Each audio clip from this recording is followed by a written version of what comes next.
Sean Withy, and this is the final whistle. So the Rugby Connection presents the final whistle. This week's guest, 2021 Under-20 Super Rugby Player of the tournament, joining us from the Highlanders bubble, it's Sean Withy. Sean, thank you so much. How are you feeling? Yeah, no, good. Thanks for that. No, cool to be on here. You know, I haven't done one of these before overseas, so keen to have a chat and dive into some rugby stuff. Well, you are our first Highlanders player as well, so happy days. Perfect. Just a nice little easy question that we ask all our guests just to get started. What actually got you into rugby?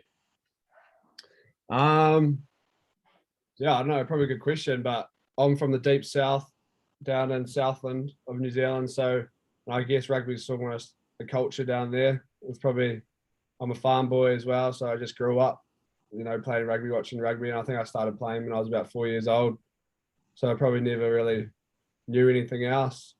And so, yeah, no, I just grew up playing rugby from the age of 4 and then haven't looked back since. Brilliant, nice and early to get involved in the game. How did you find like moving from Southland, obviously, to Otago? You moved for university at first, didn't you? Yeah, initially. So, yeah, when I left school, I guess Southland and Otago are the big rivals. So I sort of jumped ship there. You know, it's probably, university was a big part of it. I wanted to study, and, you know, there's 30,000 students in Dunedin from all over New Zealand, so in the world. So you get to meet a lot of people. And I think that was a pretty cool pulling part. And then, I guess the Highlanders sort of jumped on board along with, I managed to get a spot in the Otago Academy. So, with those combined with the uni and that sort of stuff, it was a pretty good pulling factor and what got me there in the end. And, I love it in Dunedin. And it's probably, you make those big, what you think is a big decision when you're leaving school, but looking back at it now, I wouldn't have done anything different. Yeah, that's good. And what did you actually study? So I'm still currently studying. I haven't quite graduated yet. I've been doing a Bachelor of Science in Sports Science and a marketing minor. So I think I'm about, if I've got it right, I need to actually look at it. I got an email about it today, about 14 papers through. So I have 6 or 7 more to go. So I'll just try to keep ticking them off part-time over the next 3 or however many years it might take me. Yeah, you'll manage. Sounds like you're absolutely crushing it anyway. How, I was just about to say, we've got a question from Sean, who sadly can't be with us today. Are you from a rugby family? Nah, funnily, I'm not really. Like, my old man, he grew up playing soccer or football, you'll probably call it, his whole life. So he was born up north in Whakatane in the Bay of Plenty, and he just played, soccer his whole life growing up. Even when we were still young, he was still playing soccer. And I think it wasn't until we moved down south where he took up a lot more interest in rugby, and he sort of coached me a few years through the junior age groups. But looking back, and probably a big tennis and rugby, tennis and soccer family, sorry.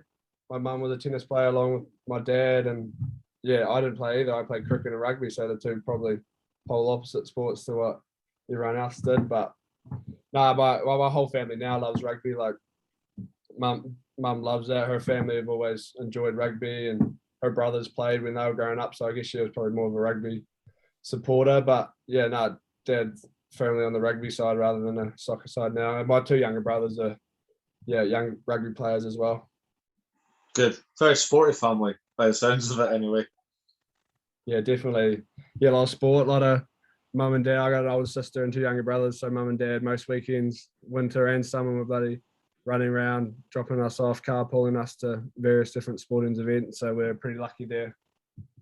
Yeah, definitely. I mean, I'm just a rugby family. Like, nothing else goes on. Just a good old egg-shaped chase. Yeah, I guess Scotland. What would Scotland? Your main sport would be rugby over there, I guess. I think the most popular sport is football or soccer for you, but I don't get it. I can watch it, but nah, I'm useless. I need the ball in my hand. Highlights down. I reckon soccer highlights are some of the best highlights to watch, but that's when they condense a 90-minute game into about 2 or 3 minutes. But yeah, That's what it's all about. I can Can't do watch as it. well. Can't watch it for 90 minutes. But we've Mhm. now got our good friend Harv join us. Finally, Sorry about Dan this. Harvey.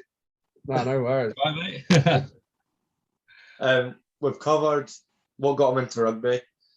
He basically played rugby from the age of 4, playing in Southland. Boy studies at uni, and yeah, just go for it, Harv. Right. So some of my questions, they're a little bit alternative, let's just say. But basically what I've just got is basically just quick fire fun questions. I'm only expecting a word or a sentence out of them. Just so people can get to know like the real you, basically. Yeah. So, first of all, probably a rugby player special. What's your favorite beer after a match? Beer. Is it on now? Well, sponsored product, Spates. Is the only beer you're allowed to drink down here. What we call that an ale, gold medal ale. So yeah, they're a main sponsor of us, and yeah, they look after us, and that's what we drink after every match. Well, not every match, but after a good win, nothing better than a cold Spates. No, that's fair enough. I've never actually had it. I don't think you can get it up here. So Maybe not.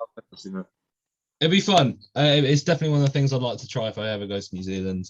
Definitely.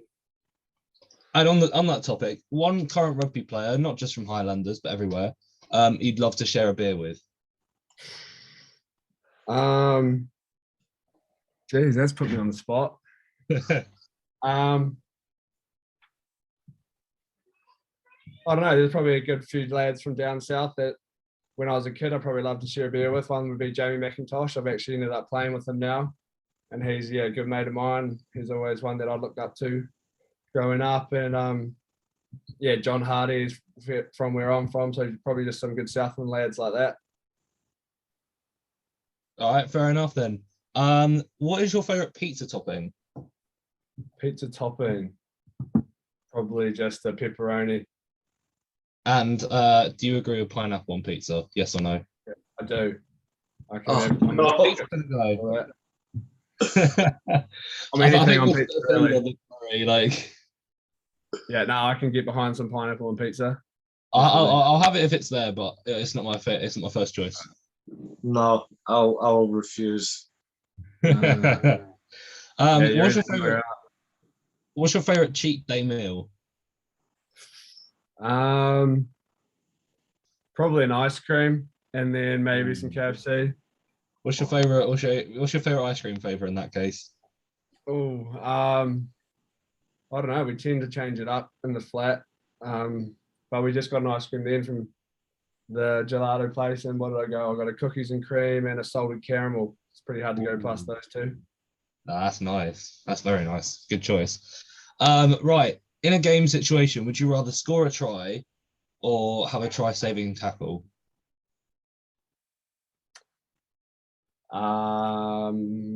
Score a try. Yeah, fair enough. Go Go for glory. I'd love to say I could do that too. But, do you have any pre-game rituals? No, I don't. And I probably, not rituals, but I should probably get into a bit more of a routine with what I do. I'm pretty cruisy before a game. So it is something I'm looking at doing, but no real pre-game rituals, to be fair.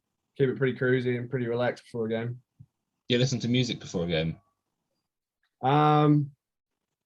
Yeah, sometimes my headphones are there, but I'm not a religious listener to music. Like, yeah, I'm pretty cruisy. My headphones are flat on the weekend, just gone in our game of 3 halves, so I didn't listen to music that day, but if it's available, I will. Do you have a favorite pre-game song in that case? What gets you game? Probably just any Hybrid Mind songs. I think I've heard of them. Yeah, they're more a local sort of DJ setup. Oh, okay, yeah. That's fair enough. You're keeping it quite local. Yeah, definitely. Favorite film? Do you have a favorite film? Yeah, probably just easy watching comedies that you can get a stupid laugh out of. Your Step Brothers or your Teds or your Dictators. I watched the other day. Just something easy. I'm not massive on a following a movie, something I can get a laugh out of and sort of scroll on my phone at the same time. That's fair enough. I enjoy good comedy as well. One place in the world that you'd love to play a game, if you could choose sort of any place, any stadium. Basically, if you got to choose what tour you went on. Probably around some of the Europe ones, you know, around Ireland and Twickenham and some of those big ones. That France All Black game at the end of the year. What was that, Millennial Stadium? France was in Stade de France in Paris. Yeah, that one looked pretty cool. Just anywhere around Europe, I think fans are pretty passionate and always pack out a good crowd. So maybe one of them ones. Yeah, I think his segment went, but we'll keep it going. Yeah, I've got like favorite exercise, like when you're working out. What's your go-to exercise? yeah, I'm probably not a massive advocate for running. If I don't have a choice, I won't run. But something in the gym, trying to build up the upper body strength at the moment. So get me under a bench press. I think I've been bench pressing the same weight since I was 17 years old. So maybe getting under that and getting a few more reps in. I was just gonna ask, would you prefer to be in the gym or would you like to do cardio? In the gym. In the gym. Definitely. Sorry about that, lads. My computer restarted. I know it's all going wrong for you today. Right. Any more? I've got more questions, haven't I? There we go. Right. Talking about rugby shirts. What was do you remember what your first rugby shirt was? Yeah, I think it was a Southland Stags jersey with the Ranfurly Shield embroidered on it with the 9-3 score in 2009 over Canterbury. It was a Ranfurly Shield edition Stags jersey, so we won the Ranfurly Shield off the Canterbury in a 9-3, and I don't think we'd have it ever. So I had an embroidered Stags jersey with the Ranfurly Shield on it. I mean, I'd love to get my hands on something like a Southland jersey, but because they are beautiful. Vintage now, yeah. I mean, I guess that one's kind of a bit more special, kind of a bit more meaningful as well. Yeah. No, there was a pretty cool patch there where the Stags had through school where they had the shield for, I don't know, almost the whole year. So yeah, I was at every game wearing that jersey. Right. Your next question is cats or dogs? Dogs. Yeah, go on. Every day of the week. Have the lads given you a nickname? Have you got a nickname in the dressing room? Yeah. Most of the boys just call me Withy by my last name, and my club team and a few of my mates call me Stag, which is just not original at all. It's literally we're having beers after a club game, and they're trying to figure out a nickname for me. And one of the boys just said I was Stag because I'm from Southland, because I was Southland Stags. So not much creativity behind that, and it's semi-stuck.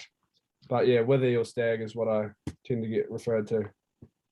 That's fair enough, mate. Do you have any non-rugby sporting idols? So any sporting idols from other sports? I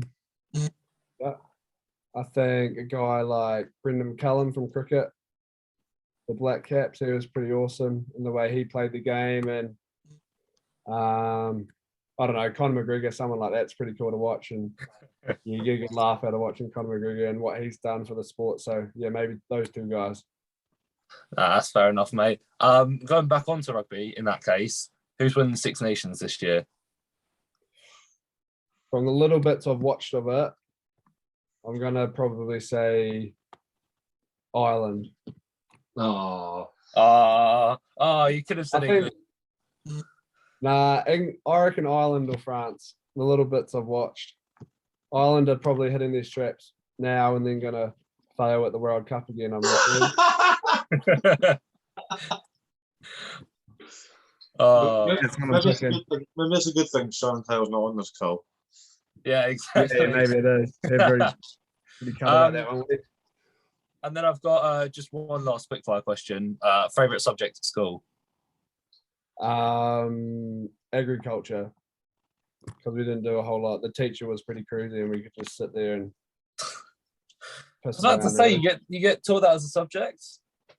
Yeah, I think it's more of an there's a lot of schools up north in the North Island that don't do agriculture as a subject, but yeah, down south, farming's a pretty big part. So yeah, we've got a whole subject for agriculture, and being a farm boy and a hostel boy is mainly just all us hostel boys in it. So it was pretty cruisy. That's fair enough then. That's a good idea, actually. Yeah, no, that was my favourite subject. Right, so you play loose forward, Sean. If you could pick any two players, past or present, to join you in the back row, who would it be?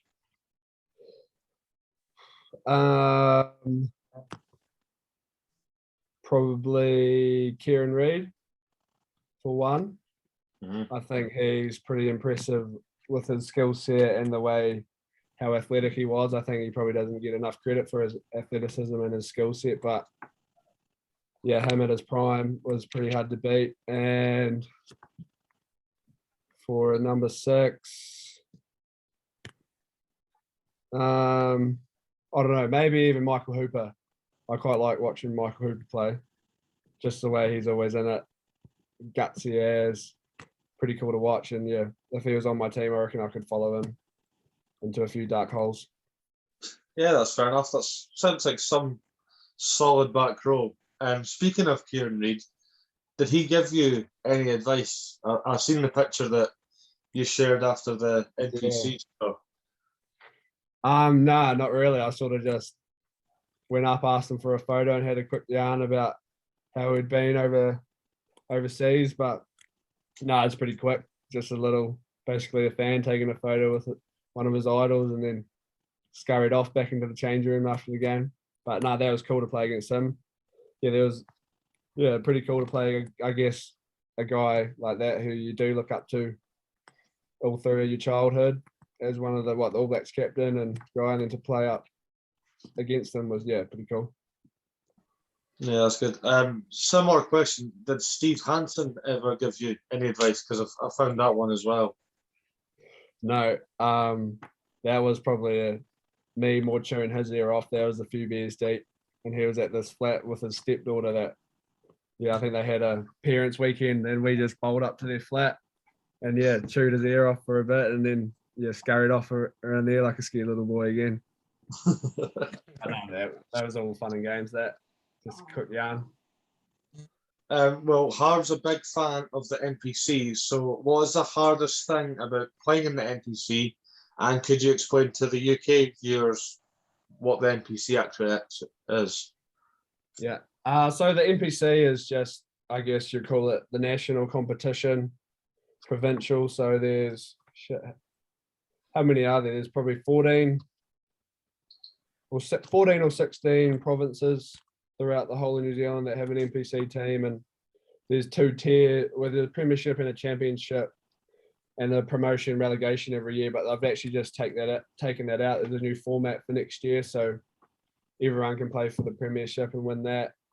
But basically it's just provincial rugby in New Zealand. You play previously you play everyone in your championship and premiership, and then 4 crossover games. So and I guess the hardest, that was your next question, the hardest thing about playing the NPC? I actually haven't played a lot of games, but the hardest thing was probably I actually got red carded and suspended for 3 weeks, so that was probably the hardest thing. What did you do? I got done for a shoulder charge, got in a bad position and mate, got him in the head, so that was disappointing. But no, I guess it is a tough competition. Rugby's pretty big in New Zealand, and a lot of people play, so it's a high level of rugby, and it's fast and expensive, and New Zealand is known for its attacking style of rugby, and that's what you get in the NPC. You get a lot of balls being thrown around, some offloading, high-paced footy, so it's quick and physical, and it's a pretty cool competition. Fair enough, can't argue with that, and shame for you on the red card, but it's fine. We've done my suspension now, so that's all behind us. That's all good then. Another question from Sean. He's asked, what was the best game you've ever attended as a spectator?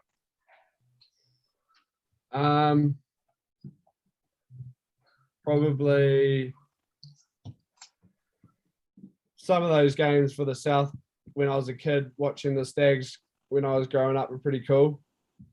Yeah, they were pretty specced out. Rugby Park Stadium in Otago and had the Ram for the Shield, so that was always some cool games when you're a little kid. And been to a couple All Blacks tests in Forsyth Bar, and when that's sold out, that's pretty epic as well. And then also a few good nights in the zoo down the end of the Forsyth Bar watching the Highlanders. There was a game there where 2019 where Bryn Gatlin kicked the drop goal to beat the Chiefs, and that came right on to us right on full time. So that was pretty cool as well. Sounds incredible. Sorry, that was my little boy just shouting at me. He's just woke up, so I don't know if you heard him, but very loud on my end. Have you got any more questions? I think just a personal question from me. What is it like in the Forsyth Bar Stadium? Because it is definitely on my rugby bucket list, but I mean, it's sort of one of the world's weirdest and wonderful stadiums. So I kind of just want a perspective of someone who's been there. Yeah, I guess it is cool. Like, you probably take it for granted a wee bit when you get to train on it every week and play on it, where some people haven't even experienced like yourself. So yeah, playing on it is pretty quick. You always dry fast turf, so yeah, the lungs hurt when you play on it. Quick ball, quick rucks, so it's definitely a fast pitch to play on. And then I guess from an atmosphere point of view, with the roof and it being basically enclosed, you get some pretty cool atmospheres from that point of view. In the zoo down the end with all the students, it creates a pretty cool atmosphere to be a part of. And yeah, definitely really loud when you're playing. So I think it is one of the most unique and cool stadiums in terms of being able to play on it and be part of the crowd. It is.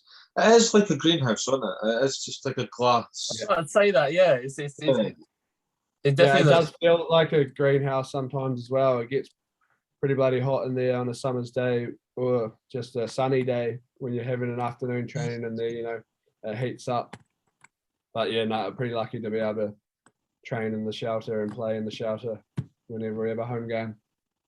You read my mind there, Sean. I was just about to ask, does it heat up like a greenhouse as well? But evidently it does. Pretty sweaty in there.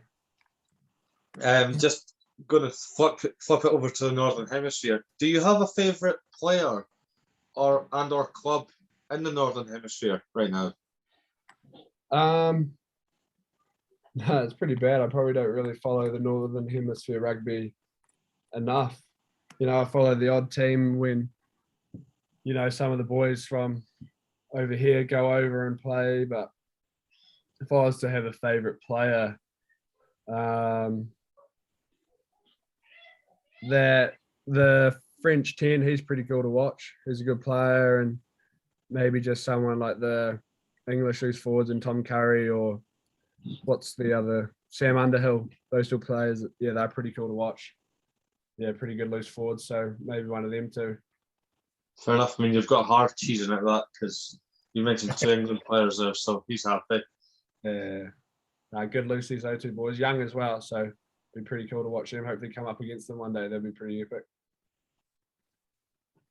Yeah, the age, I think Tom Curry's like 23 or just turned 24. It's frightening.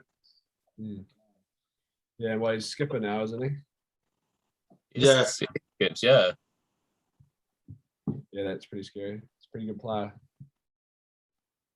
We'll see you in a black jersey one day. Yeah, that's the plan. We've already kind of seen you in one because you were under 20 level, weren't you? Yeah, so yeah, we had under 20s. It was a bit gutting, really.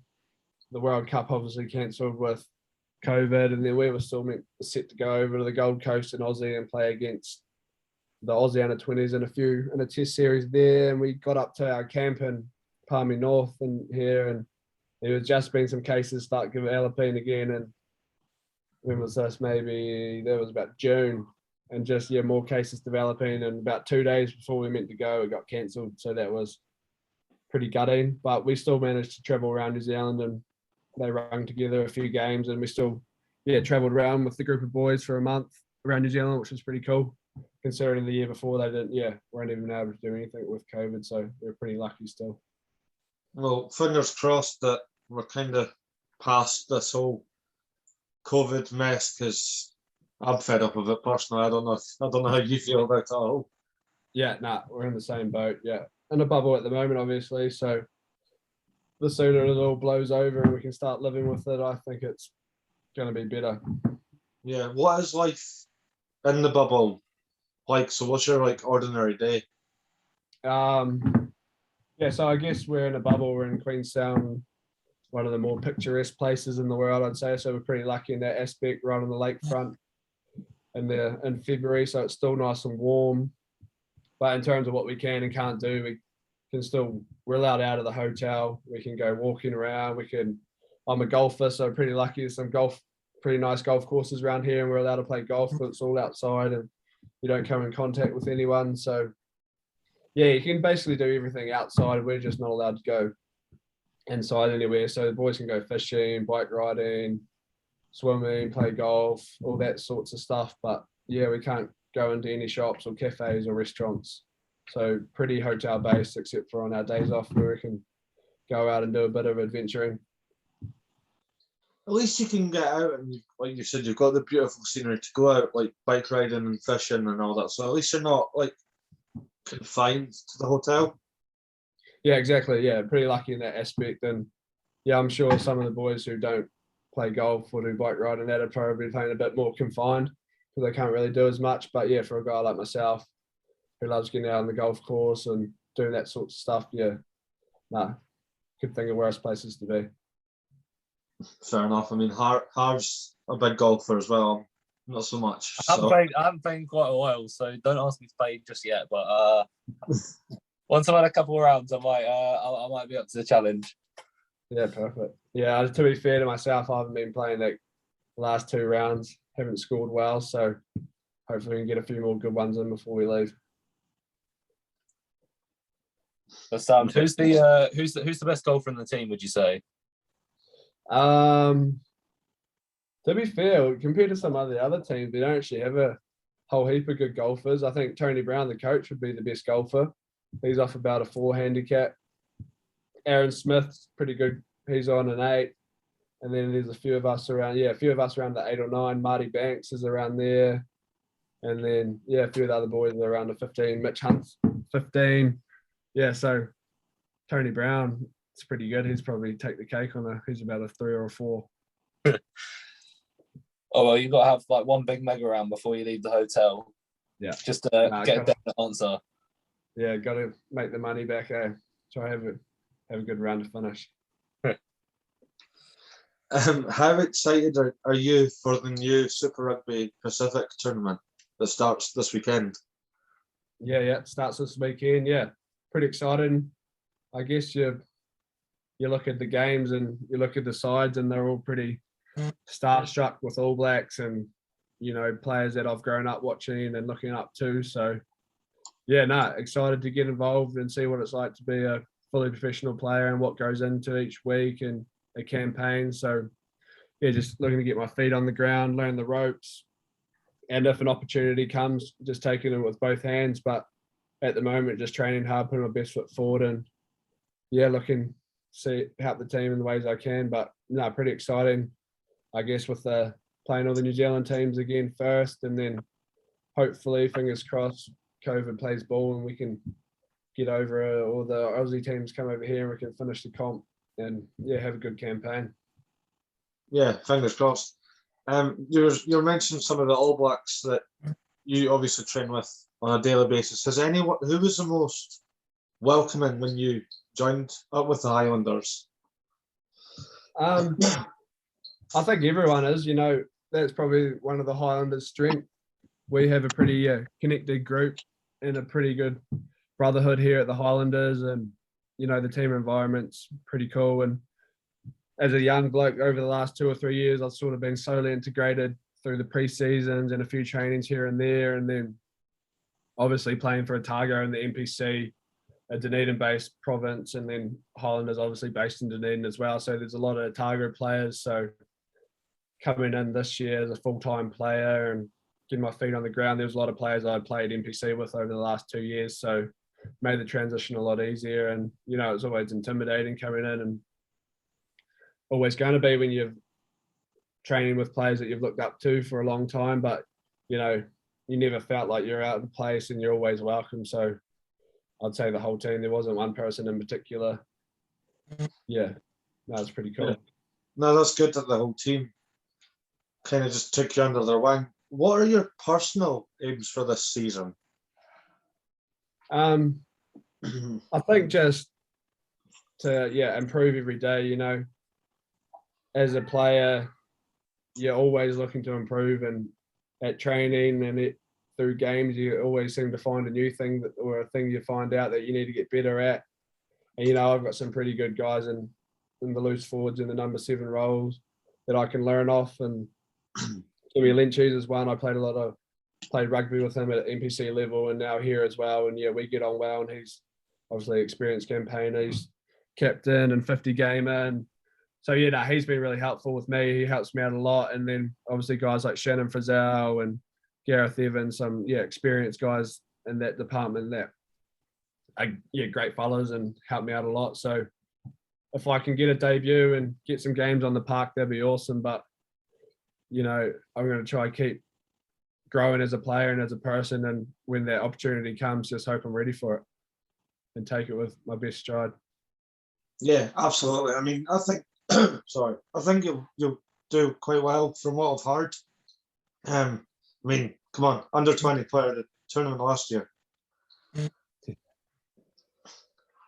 Yeah, looking forward to it. You know, just training hard is all I can really do, and then put my hand up when the time comes and do my preparation, and hopefully you get that opportunity and take it in my stride. Yeah, absolutely. Harv, you got any more? I think that's me done. One more quick question. You mentioned your non-rugby sporting idols, and you mentioned Brendan McCollum. Did you play cricket Did you also play cricket as a kid, or did you also play any other sports? Yeah, I played cricket all through school. I played a bit of hockey, and then played hockey through primary school and started high school, and then I got too busy with rugby and cricket and that, so dropped that and played rugby in the winter and cricket in the summer all the way up to I left school. Yeah, I love cricket.